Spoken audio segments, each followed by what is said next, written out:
Just part of rehabilitation চলতেছে।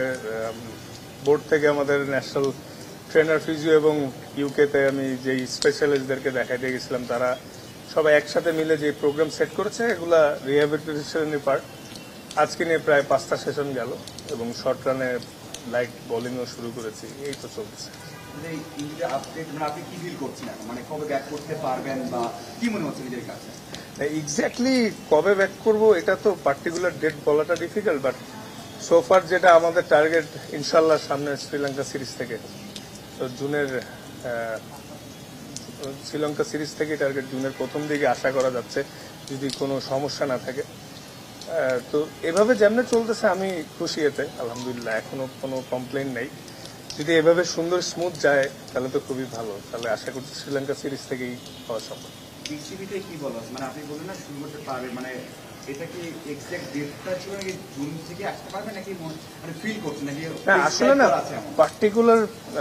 Particular date বলাটা difficult কোনো ইনজুরি হইলে, কারণ যখন রিহ্যাবিলিটেশন যায় সামটাইমস সোরনেস উপরে যায় নিচে যায়, বা তো এই প্রোগ্রাম ওয়াইজ যখন যাব যদি সব স্মুথলি যায় তাহলে জুন থেকে শ্রীলঙ্কা সিরিজ থেকে খেলতে আশাবাদী।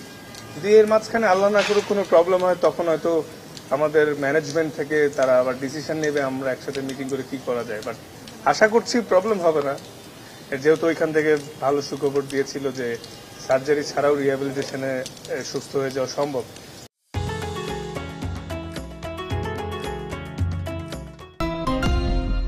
ওই আশা নিয়েই আগাচ্ছি আর কি।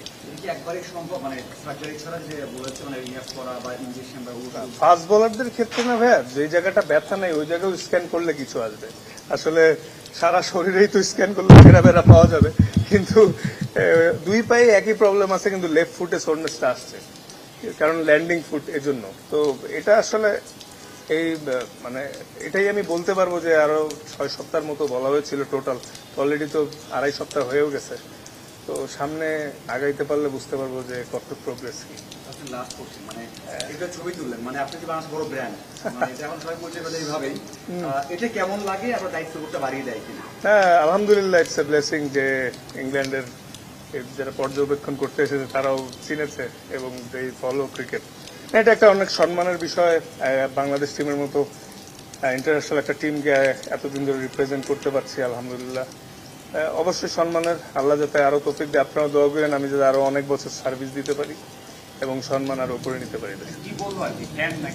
হ্যাঁ ওরা বললো যে তোমার বোলিং দেখছি, তোমরা ইংল্যান্ডকে হারাইছিলা, তুমি অনেক ভালো করছিলা, তারপর জিজ্ঞেস who's your favourite England wicket, এইসবই আর কি। কি বলছিলেন?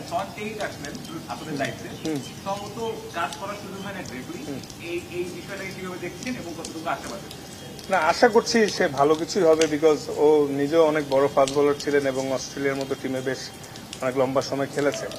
আর প্লাস সবচেয়ে বড় গুড সাইন যে সামনে যেহেতু টি-20 ফরম্যাটের অনেক খেলা আসতেছে, ও রিসেন্ট টি-20 ইরাতেও খেলেছে, বড় বড় ইভেন্ট খেলেছে, তো ওর আইডিয়া হবে।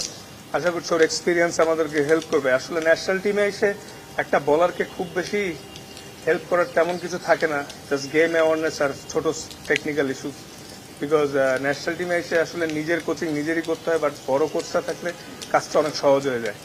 আশা করছি ও ভালো হবে ইনশাল্লাহ, যদি ওর সাথে লম্বা সময় কাজ হয়নি, সামনে হলে বুঝতে পারবো। ওকে, থ্যাংক ইউ। আসসালামু আলাইকুম।